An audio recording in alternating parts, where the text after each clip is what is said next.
અને હવે બુલેટિનમાં વાત રાજકોટમાં સમાધાન કરાવવા જતા હત્યા થઈ। બાવળી રોડ પરની આ ઘટના કે જ્યાં આંતરિક ઝઘડામાં આ બનાવ બન્યો હોવાનું સામે આવ્યું। 40 વર્ષીય વિપુલ મકવાણા નામના યુવકની હત્યા કરી નાખવામાં આવી। મૃતક અને તેના મિત્ર શકીલની સાથે સમાધાન માટે ગયો હતો।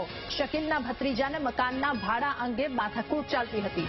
શકીલના ભત્રીજાને ભગી વઘેલા સાથે માથાકૂટ થઈ અને ભગી વઘેલાએ હુમલો કરતા વિપુલ મકવાણાનું મોત નીપજ્યું। ઇજાગ્રસ્ત શકીલ હાલ હોસ્પિટલમાં સારવાર હેઠળ છે અને આ સમગ્ર મામલે પોલીસે તપાસ શરૂ કરી છે।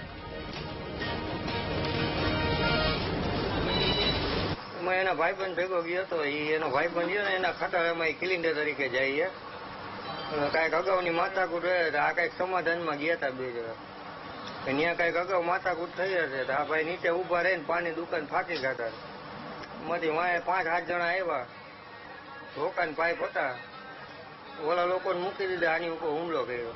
એ તો સાહેબ આપણને નથી ખબર 5 જણા હતા એ ઓલા 2 માણસનો ફરજી હતો સમાધાન કરાવવા। તો 2 વ્યક્તિને બોલાચાલી અને ત્યારબાદ આ સમાધાન કરાવવા માટે ગયા હતા ને ત્યારે હત્યાની ઘટના।